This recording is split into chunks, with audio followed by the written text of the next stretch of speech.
3 secondes.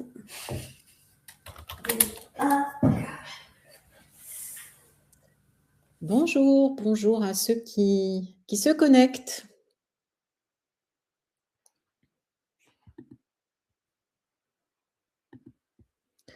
Bonjour, bonjour. On va attendre, je vous propose d'attendre encore un peu pour permettre aux différentes personnes d'arriver. On va commencer dans 1 ou 2 minutes.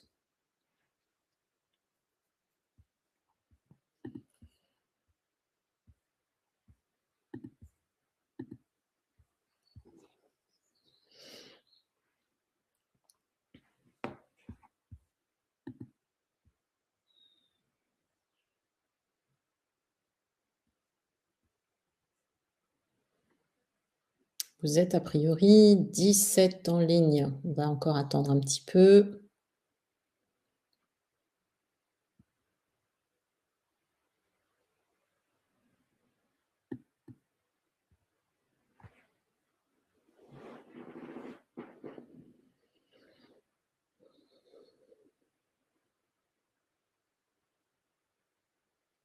Bon, on démarre.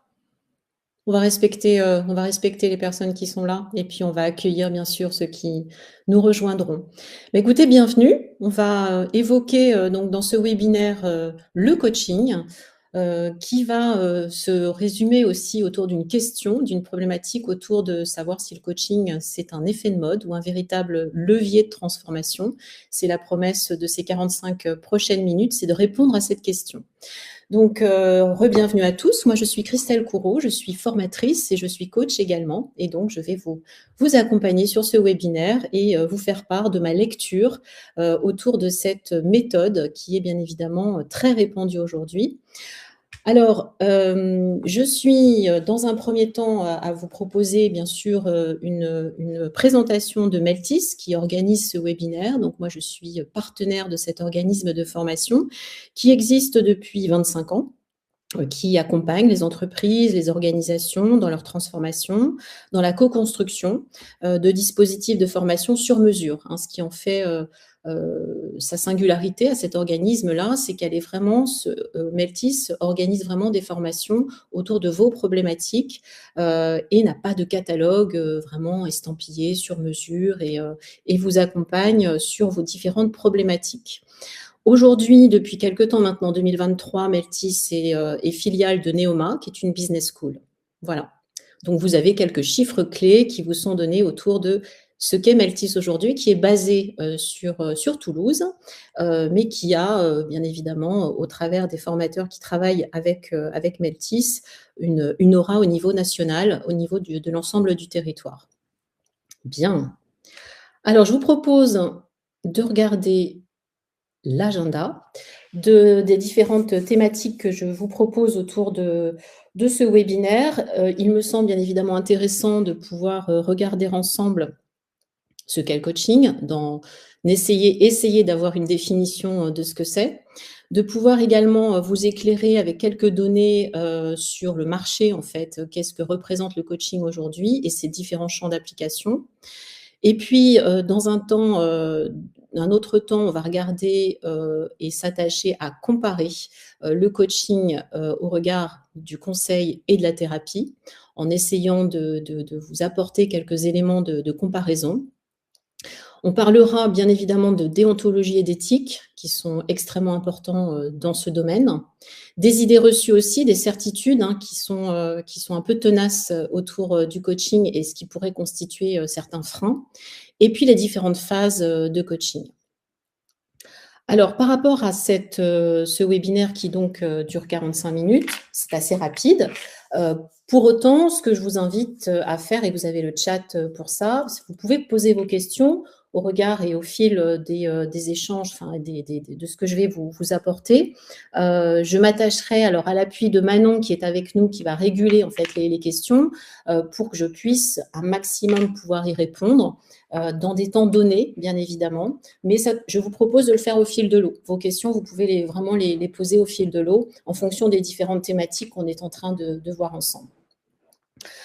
Alors, dans un premier temps, je vous propose de regarder ce que pourrait être une définition du coaching et pour ça, je me suis appuyée sur une des fédérations, qui est l'ICF, qui, nous définit le coaching comme une alliance, donc le terme est assez fort, il n'est pas donné par hasard, comme une alliance entre un coach et son client ou ses clients dans un processus qui est structuré, qui suscite chez eux réflexion, créativité, afin de maximiser le potentiel et j'allais compléter par développer l'autonomie.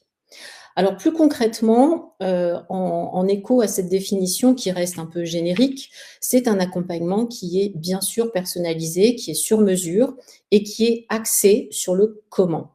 Ça, c'est effectivement extrêmement important à souligner parce que le coaching a une ambition, concrète, pragmatique. À l'appui du coach, le client va pouvoir identifier, faire le point sur ses ressources, ce qu'il a à disposition qu'il doit garder, aussi prendre conscience de ce qui relève de ses freins, de ses points de blocage, trouver des moyens pour atteindre et faire correspondre ses attentes à ses objectifs, et puis surtout passer à l'action. En d'autres termes, c'est un accompagnement structuré, je le redirai peut-être à plusieurs reprises parce que ça m'apparaît être extrêmement important. C'est structuré, ça correspond à un processus qui est centré vraiment sur l'action, c'est-à-dire qu'on atterrit toujours à la fin d'une séance de coaching à quelque chose de concret, dans un cadre qui est logiquement confidentiel, bien sûr, et de façon logique aussi bienveillant. Alors bienveillant, c'est pas forcément diktat de la gentillesse, hein, c'est pas ça. Ça ne veut pas dire ça pour moi. Bienveillance, c'est d'accueillir, c'est d'avoir des a priori positifs, c'est de suspendre son jugement. C'est ça, en fait, la bienveillance. Donc, le coaching, c'est un levier véritablement qui permet d'apprendre à agir et à faire différemment. C'est ça, sa définition. Et il n'a pas son équivalent, notamment dans des situations qui posent problème, où on va avoir une tendance, chacun d'entre nous, à tenter des choses, mais finalement à faire un petit peu plus ou un petit peu moins de la même chose. Et le problème étant, c'est que lorsqu'on fait ça, ça donne toujours le même résultat. Ainsi, le coaching permet de se décentrer, de réfléchir sur la situation, un peu comme une méta-communication et de pouvoir faire et agir différemment. Voilà quelle définition on pourrait donner au coaching.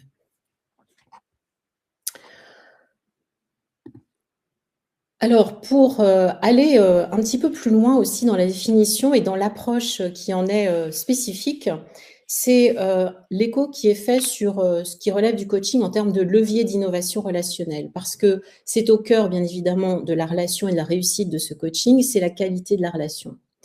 De manière un petit peu, dichotomique, hein, on a, une logique qu'on pourrait qualifier d'exclusive versus une logique inclusive que représente le coaching.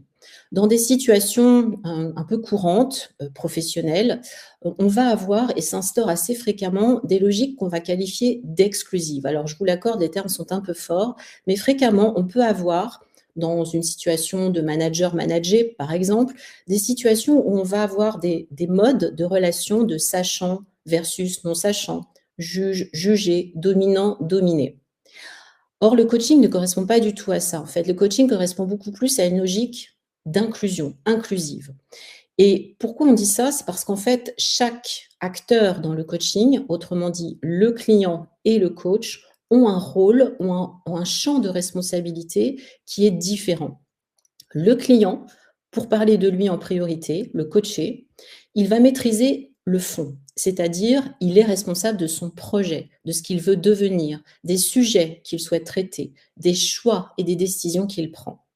Ce qui amène à dire que fréquemment, des clients vont pouvoir poser la question du profil du coach, à savoir: «Est-ce que vous êtes spécialiste du domaine dans lequel moi je suis? Est-ce que vous connaissez l'entreprise? Est-ce que» et cetera et cetera. Oui, ça peut être très intéressant et en même temps pas tant que ça, parce que nous n'intervenons pas sur cette partie-là. Il est même presque préférable de ne pas connaître le champ d'activité pour afficher une neutralité, de facto. En revanche, le coach, lui, il maîtrise le processus. Il maîtrise le processus, c'est-à-dire la structure d'une séance, les moyens pour explorer bien évidemment les enjeux du coaching et il est avec le client à plonger, j'allais dire, dans l'inconnu et aussi dans le complexe qui bien évidemment, est le cas de bon nombre, de nos environnements aujourd'hui. Donc voilà quel est un peu le point que je voulais faire sur l'innovation que représente le coaching. Chacun a son champ de responsabilité. Le coach n'est pas sachant, c'est le client qui sait mieux que le coach. Voilà pour ce qui est de cette dimension un peu, on va dire, générique de la définition. Et parlons maintenant peut-être des données clés et des domaines d'application. Pour commencer, le coaching en quelques chiffres.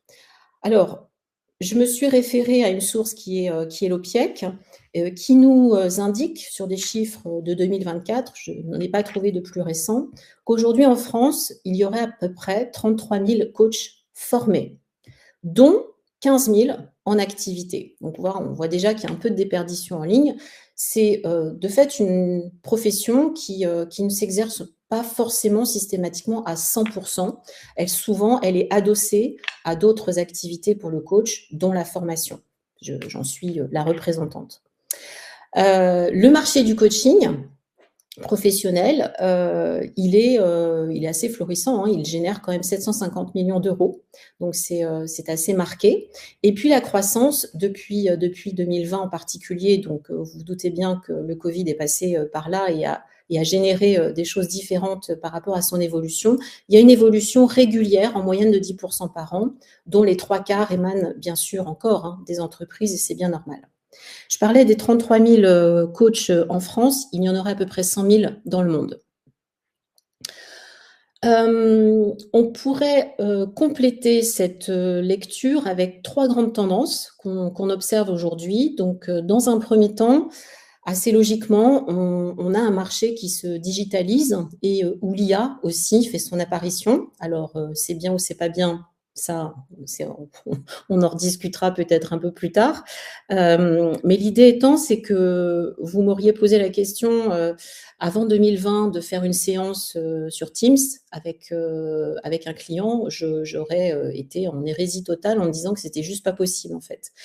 Or, bien sûr que ça l'est et ça se développe aujourd'hui beaucoup et dans les faits, ça se traduit souvent par du blended. Autrement dit, nous, les coachs aujourd'hui, on fait pas mal de mix entre séances en présentiel et séances en distanciel. Voilà. Parce que ça présente beaucoup de souplesse, parce que c'est ainsi. On a aujourd'hui un essor de plateformes aussi, bien évidemment, qui sont très facilitantes. Et puis l'avenir nous le dira, mais c'est vrai qu'avec l'IA, on peut imaginer, alors ça peut faire frissonner ou pas, mais qu'on puisse avoir aussi des coachs un peu virtuels. On ne sait pas encore. C'est quand même une tendance qu'il faut souligner. On a aussi une croissance des demandes et une diversification des profils. Le profil qui est souvent concerné par le coaching, c'est le manager le dirigeant, le manager de direction, le manager intermédiaire.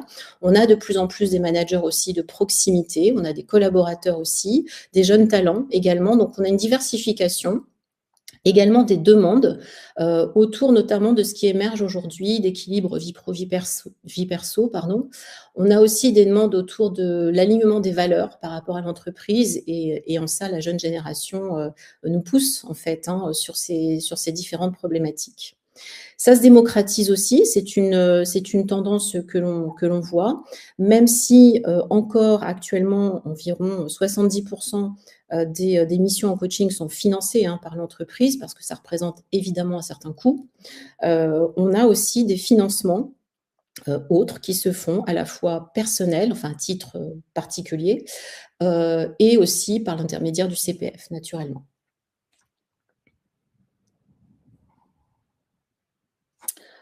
Alors, je regarde juste s'il y a des questions. Pour le moment, a priori, ce qui est un peu logique, on est dans l'introduction. Bien. Plus concrètement, on a différents domaines d'application dans le coaching. On a ce qui est le plus connu, ce qui est le plus répandu, c'est le coaching individuel. On a également du coaching collectif et puis on a du coaching d'organisation. C'est vraiment les 3 grandes catégories que vous connaissez peut-être.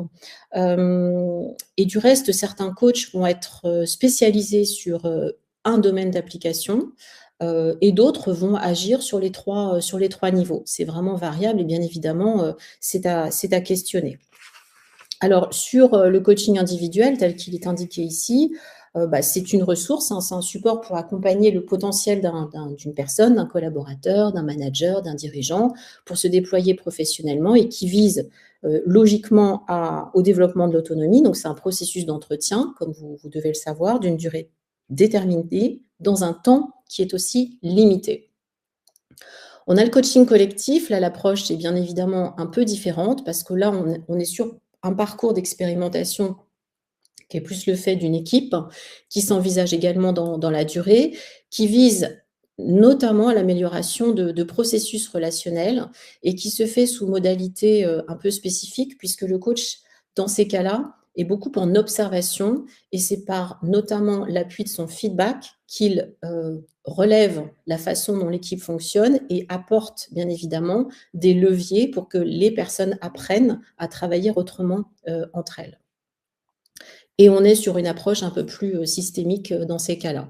Cette approche systémique, elle est également valable pour le coaching d'organisation, qui est encore plus global, qui est un dispositif aussi d'accompagnement, qui pour ce type d'accompagnement-là est bien sûr respectueux de la culture de l'entreprise, est totalement spécifique à ses enjeux d'évolution, bien sûr, et va travailler sur différentes thématiques qu'on va voir juste après à titre d'exemple. Ce n'est pas du tout exhaustif, c'est à titre d'exemple.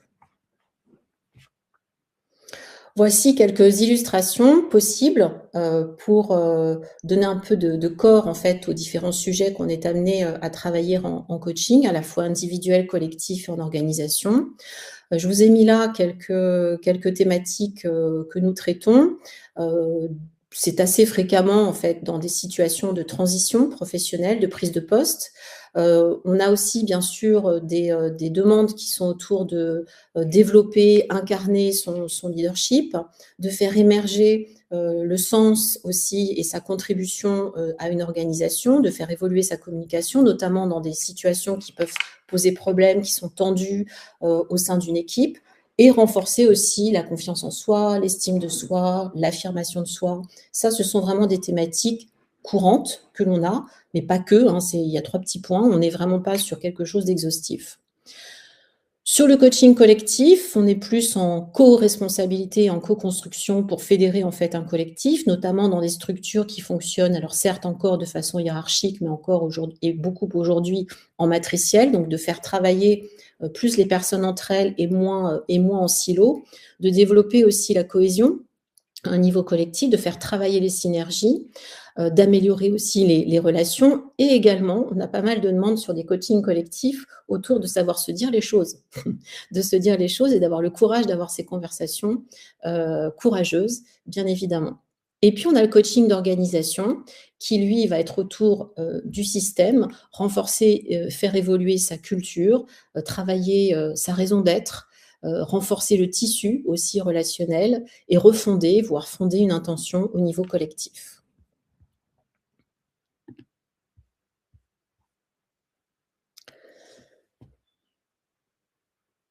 OK. Je regarde juste s'il y a des questions. Alors, faisons un détour aussi sur, la comparaison que l'on pourrait faire entre le coaching, le conseil, la thérapie. Parce que parfois, c'est un peu confus et quand c'est confus, c'est qu'il y a des bonnes raisons que ça le soit. Donc, faisons un petit zoom là-dessus. Alors, ce dont on se rend compte et c'est un peu l'objectif de cette présentation, c'est que les frontières, du coaching par rapport au consulting et à la thérapie sont pas si imperméables que ça. C'est-à-dire qu'il y a des points communs et c'est pour ça qu'on peut être amené, à en parler ou à les confondre. Or, bien évidemment, il y a des points communs, mais il y a des points qui sont très, très différenciants et qui de façon très structurante. Si on prend, le rôle du consultant, le consultant, il est en général sachant, il est expert dans le domaine dans lequel il intervient. Il est bien sûr focalisé sur la performance et il va, par l'analyse et ses conseils, aussi apporter des solutions. Et de fait, en agissant de la sorte, il a une posture plutôt haute. Hein, façon d'exprimer aussi cette position et cette relation exclusive, c'est-à-dire sachant et non sachant. Donc, par son regard et son regard extérieur aussi à l'organisation, il va apporter en fait un éclairage et des solutions différenciantes.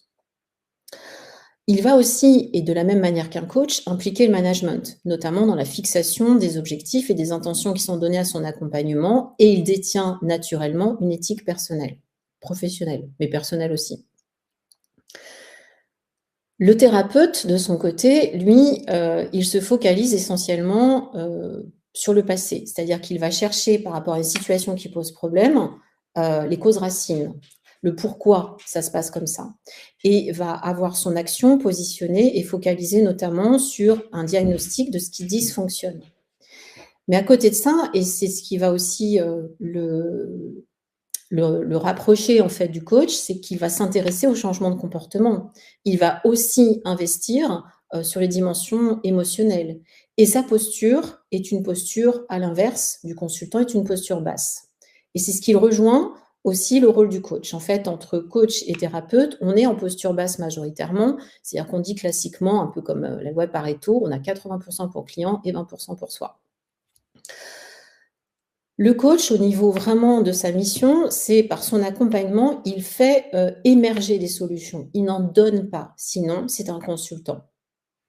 Il est orienté vers le futur. C'est pour ça qu'on pose la question du comment tu vas faire demain. C'est-à-dire que ce n'est pas qu'il ne s'intéresse pas à ce qui s'est passé, mais l'idée, c'est pas trop regarder dans le rétroviseur. C'est plutôt d'être dans l'ici et maintenant.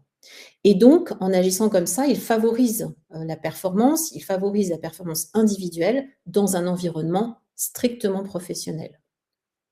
Voilà quel était le propos, en fait, pour comprendre quels sont les points communs, parce qu'il y en a, et c'est pour ça qu'il y a des confusions parfois entre le rôle du coach et celui du consultant et du thérapeute, et en quoi c'est différent, c'est complètement différent.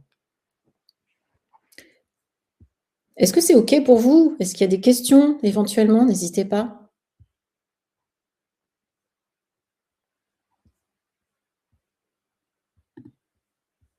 OK.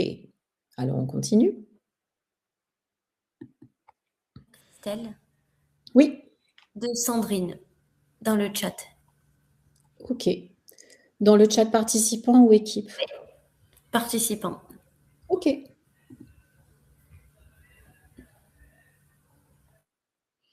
Alors Sandrine, quels sont les critères qui permettent de déterminer quel type de coaching est le plus adapté à une situation donnée? Aïe. Alors c'est pas suffisamment explicite pour moi, Sandrine. Est-ce que vous pourriez reformuler votre question? Quel type de coaching entre individuel, collectif et organisation, j'imagine?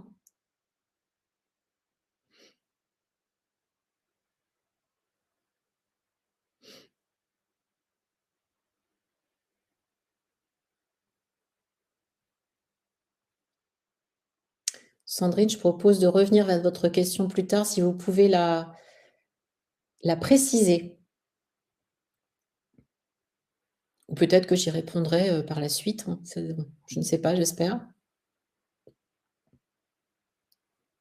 OK. Si vous pouvez la préciser.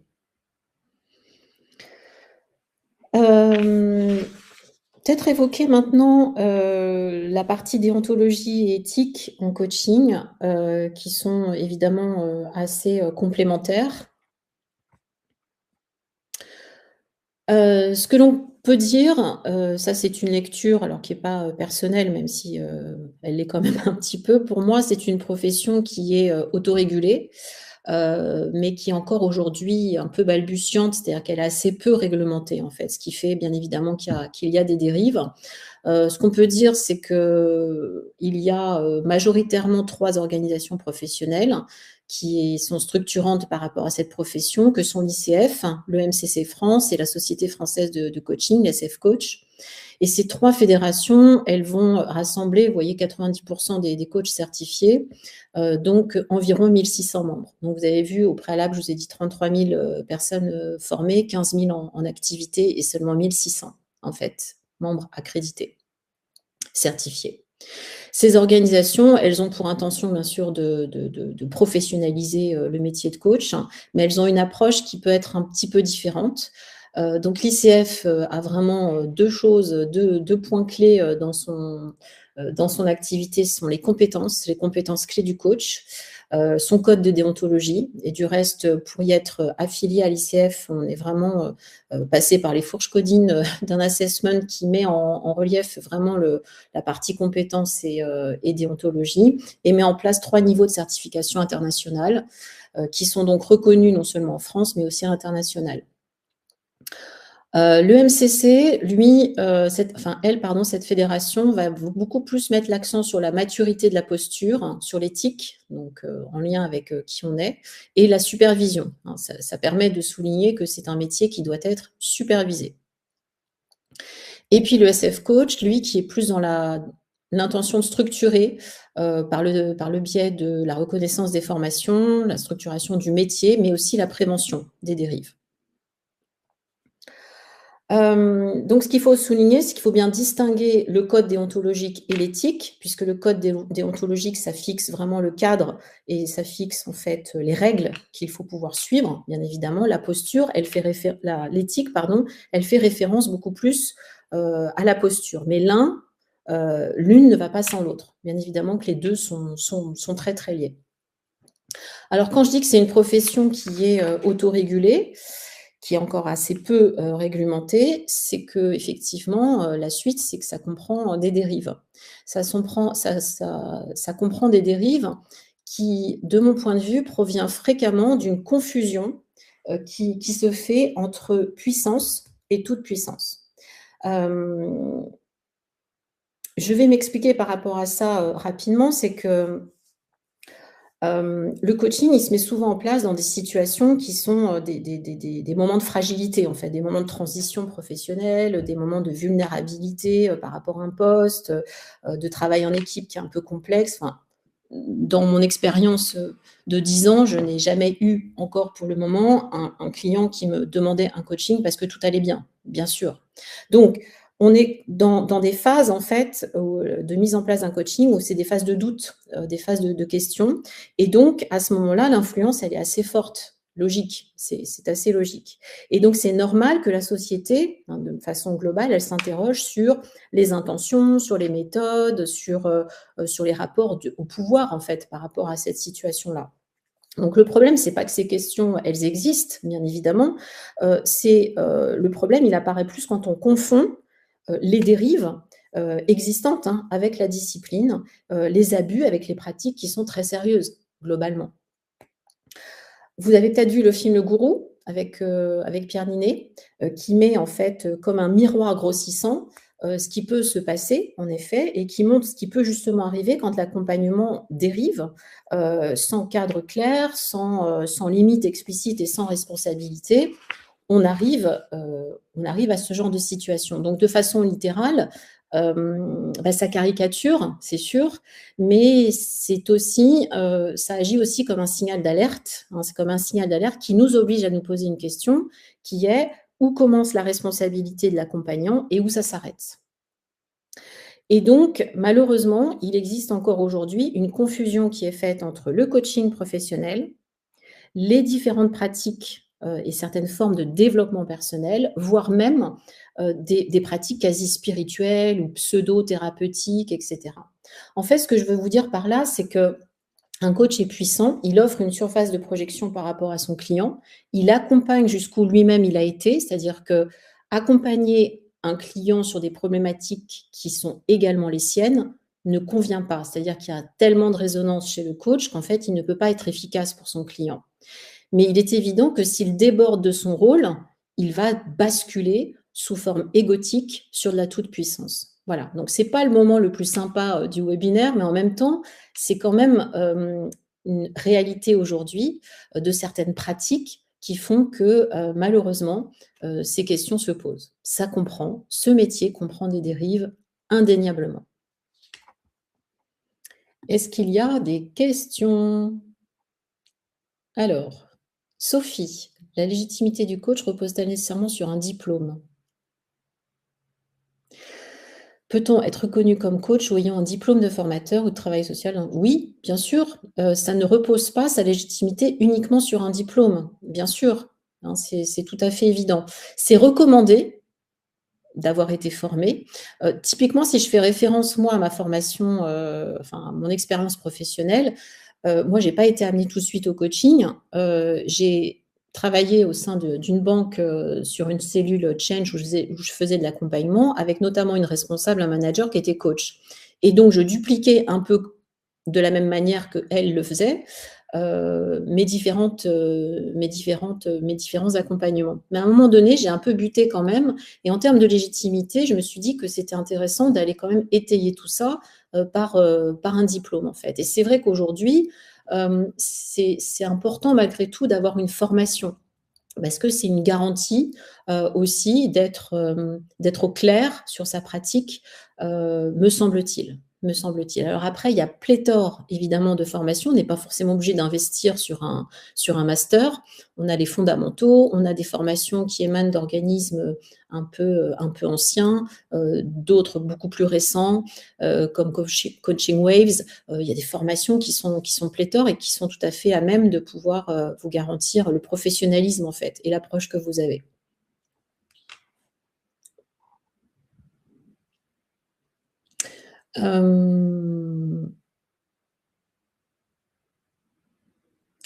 OK.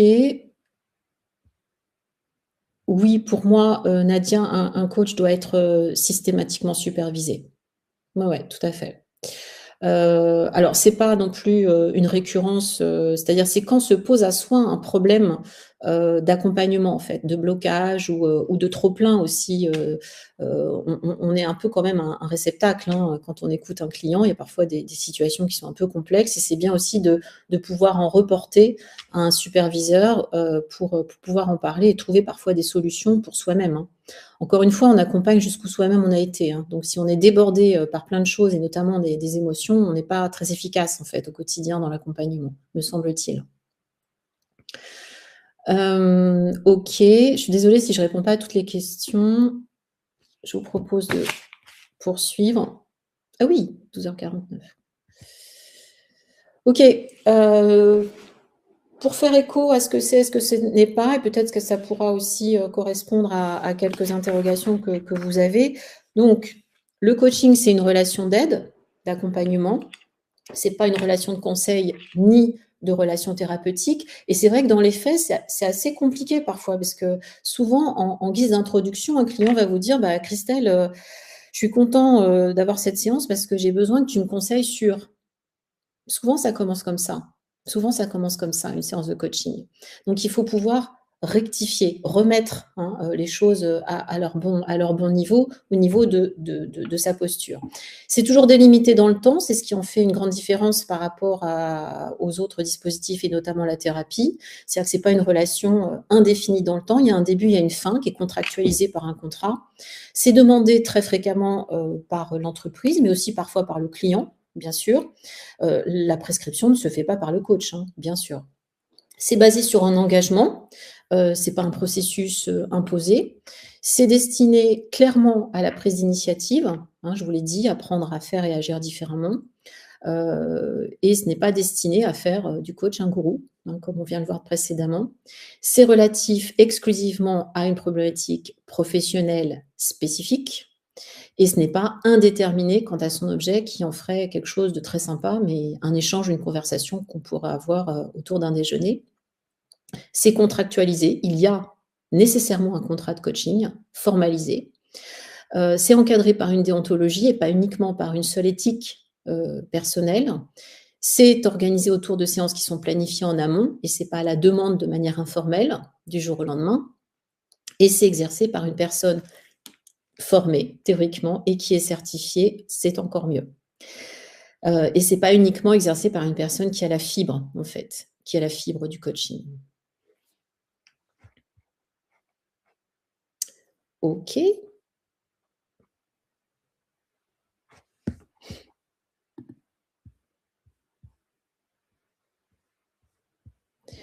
Je rejette juste un œil s'il y a d'autres questions.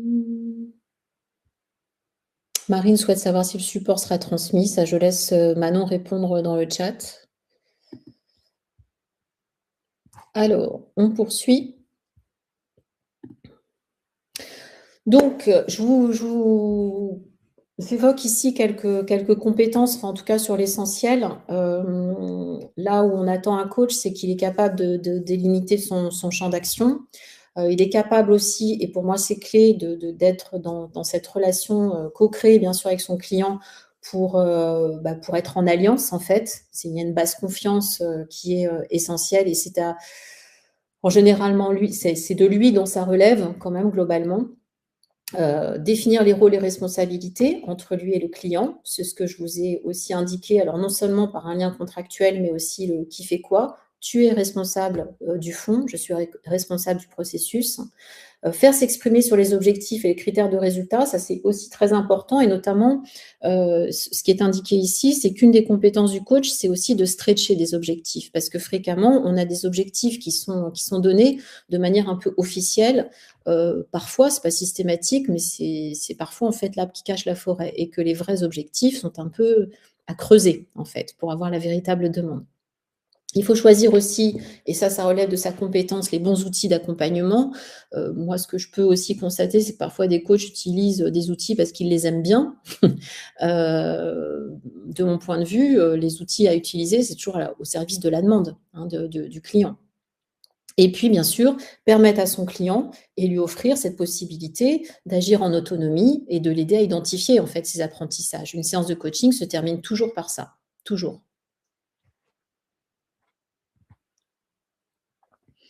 Alors, quelques idées reçues. J'en ai sélectionné quelques-unes, hein, il y en a plein, hein, des idées reçues sur le coaching. Heu, il y en a une qui, alors si elles existent, encore une fois, ces croyances, c'est que, d'une certaine manière, elles sont un peu, elles sont en partie vraies. En tout cas, elles participent dans l'inconscient collectif à ce qu'elles existent, mais bon, il faut aussi les déconstruire. Notamment sur l'idée que d'avoir recours au coaching, c'est montrer une certaine faiblesse. Bon, c'est ce qu'on peut entendre parfois, mais c'est comme si être fort, ça voudrait dire qu'on peut se débrouiller tout seul tout le temps. Or, de mon point de vue, le vrai courage ou une vraie force, si on peut dire ça comme ça, bah, c'est savoir demander de l'aide, justement. Donc, c'est le coaching n'est pas une béquille à vie, c'est un passage, c'est pas un état. Une autre idée reçue, c'est pas pour moi parce que justement, c'est un peu comme une thérapie, donc c'est trop intrusif ou trop ingérant. Bon, les 2 sont souvent confondus, on l'a déjà vu, juste avant. Dans les 2 cas, c'est vrai qu'on est dans une relation où le client parle et on écoute, hein, on est vraiment dans cette relation-là. Mais la thérapie, enfin, comment dirais-je? Ça signifie plus une cure en fait, hein, dans un sens, alors que pas du tout, pour le coaching. On est basé sur le passé, alors que le coaching, c'est sur le futur, hein, c'est sur le demain. Et puis, c'est contractuel. On est vraiment sur quelque chose où il y a un début et une fin. Donc ce n'est pas une thérapie, le coaching, pas du tout. Ce qu'on peut entendre aussi fréquemment, c'est que un bon manager, ça n'a pas besoin en fait, ça n'a pas besoin de coaching. Allons bon. Ça voudrait donc dire que, ça sous-entendrait qu'un manager, est compétent, bien sûr, et qui doit tout savoir instinctivement. On sait très bien que ce métier-là est un métier, où on est assez seul, et qu'il est toujours, possible et nécessaire, bien sûr, même des managers très aguerris, hein, du coaching de dirigeants, bah, ça nécessite un regard extérieur, en fait, pour progresser. Donc de mon point de vue, être un bon manager, ça a forcément besoin d'être accompagné et d'avoir et de bénéficier de coaching. Je poursuis. Le coaching, c'est juste une discussion sans réelle valeur ajoutée. Alors, le coaching n'est pas une conversation informelle. J'espère que ça, j'ai été claire là-dessus. Donc, c'est une méthodologie précise. Ça s'inscrit dans un cadre précis, sur une durée limitée. Et donc, l'objectif étant clair et mesurable, ce n'est pas une conversation, une discussion sans réelle valeur ajoutée. On attend toujours à la fin d'une séance, et c'est toujours le cas, un apprentissage concret. Ça n'empêche pas qu'après une séance, ça infuse et que ça continue à processer, mais en tous les cas, on ne se quitte pas dans une séance de coaching sans réel apprentissage. Et puis dernière chose, le coaching, c'est parler de ses émotions. Donc du coup, c'est pas pour moi. Les émotions en entreprise, c'est pas possible. Bah, oui, en effet, les émotions, elles ont toute leur place en coaching, tout simplement parce que le changement est émotionnel. Il n'est pas mental, il est émotionnel et qu'on est obligé de passer par la case émotion pour changer. Donc oui, d'une certaine manière, c'est parler de ses émotions, mais pas que. Parce que le coaching, c'est ce qui, c'est ce qui permet de travailler sur, encore une fois, des situations qui sont extrêmement concrètes, dont les enjeux sont stratégiques la plupart du temps, et des problématiques qui sont claires. C'est-à-dire que c'est un équilibre entre une prise de conscience et une mise en action. Voilà. Est-ce qu'il y a des questions?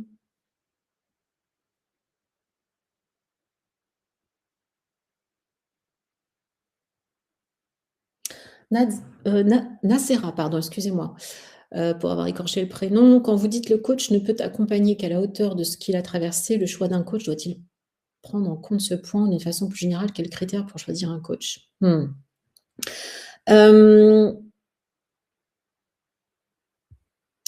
Ce qui peut poser problème dans le choix d'un coach, effectivement, c'est qu'il faut quelqu'un qui ait une expérience, qui ait travaillé même sur lui-même. C'est pour ça qu'en fait, je disais, il peut accompagner jusqu'où lui-même il a été, en fait. Après, il n'y a pas vraiment de critères pour choisir un coach parce que ce que j'ai envie de vous dire, c'est qu'il y a énormément de feeling, en fait, dans un coaching. Dans le choix d'un coach, il faut vraiment que ça passe, en fait, la relation. Et c'est pour ça, du reste, qu'en entreprise, souvent, quand il y a un coaching qui se met en place, le client choisit, en fait, son coach, mais dans l'autre sens aussi, mais prioritairement, la relation est quand même du choix du client de son coach. Et donc, le client, il va avoir 2, 3 entretiens avec des coachs différents. Et c'est par l'échange, par le parcours de ce coach, ce qu'il a fait jusque-là, le nombre d'expériences qu'il a, le nombre d'années d'expérience qu'il a, que la relation va se faire. Mais c'est du feeling quand même aussi un peu. Après, un client va pouvoir aussi avoir des critères qui sont, moi je veux un coach qui soit, qui ait de l'expérience dans mon domaine, qui ait fait une formation, qui soit spécialisé en je sais pas quoi, en PNL ou que sais-je. Voilà, les critères sont quand même pas mal ceux du client, en fait, aussi, hein. Alors, il est 59. Je voudrais terminer par les différentes phases de coaching avant de répondre à la question qui était donnée au départ. Voici, un slide autour de la structuration d'un coaching. Quand je vous disais que c'était processé, ça l'est véritablement. Alors, avec des phases qui sont un peu globales, mais pour vous montrer en quoi, c'est processé. L'idée étant, c'est que dans une première phase et dans un premier temps, il y a toujours une dimension structuration, c'est-à-dire analyser, le besoin, définir les résultats qui sont attendus, c'est-à-dire objectif, oui, mais objectif avec un indicateur de résultat, c'est encore mieux. Bien sûr, donc le démarrage d'un coaching se fait comme ça et le démarrage d'une séance se fait comme ça aussi. Ensuite, dans une étape suivante, c'est bien sûr de partager la réalité, hein. L'écosystème du client, bien évidemment qu'il faut la prendre en compte, comprendre son contexte, partager, confronter ses idées, poser des questions, comprendre quelles sont ses perceptions, ses croyances, ses certitudes. Tout ça, c'est un temps, bien évidemment, qui est important dans une séance de coaching pour prendre en compte ces éléments-là et pour pas être complètement à côté de la plaque. Après vient une phase de regarder la situation différemment, donc d'explorer des options. Alors souvent, par le truchement de la maïeutique, donc le premier outil du coach, c'est les questions, bien sûr, mais pas que, il utilise d'autres outils, et d'expérimenter avec le client. On part tous les deux dans l'inconnu pour voir quelles seraient les solutions, les stratégies innovantes, différentes, différenciantes et beaucoup plus créatives. Et ensuite, on atterrit sur une phase 4 qui est beaucoup plus concrète, bien évidemment, qui permet de donner du sens à ce qui a été fait, de transformer et d'avoir des leviers d'action concrets, des apprentissages et de délimiter ces actions qui sont à entreprendre demain, dans la semaine, dans le mois, plus tard. Voilà. Donc ça, c'est vraiment la vue globale d'une structuration d'une séance, mais globalement d'un dispositif, en fait, de coaching. Pour finir, je vous propose une citation de Myriam Le Saget, qui a écrit un ouvrage assez connu sur le manager intuitif, qui fait vraiment le lien, je trouve, avec le coaching, qui nous dit que les pieds sur la terre et le regard tourné vers le ciel, perpétuel aller-retour entre le dessin, le futur, et le quotidien, la vision en action est l'apanage de celui qui sait accrocher sa charrue à une étoile. Je trouvais que c'était assez poétique et en même temps très en lien avec, ce qu'apporte le coaching et donc en coaching, on dit souvent que la réponse est dans la question et donc quand il s'agit de se poser la question si c'est un effet de mode ou un véritable levier de transformation, il me semble que c'est la deuxième partie qui est la bonne. Voilà. Merci beaucoup pour votre participation.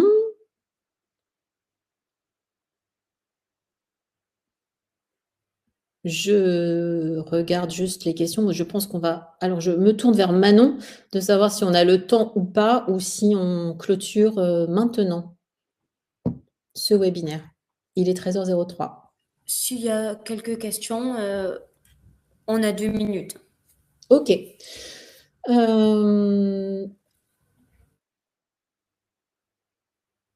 Alors Manon, tu as répondu à Alexandra, c'est bien ça? Fait. OK. Bah, a priori, je vois pas d'autres questions. Où peut-on trouver le détail et les modalités sur les formations de coaching, Alexandra? OK, donc c'est à ça que tu répondais? Oui, c'est bien à ça. OK. Excusez-moi, je reprends le fil. Un coaching collectif ponctuel de type team building repose-t-il sur les mêmes pratiques, les mêmes principes?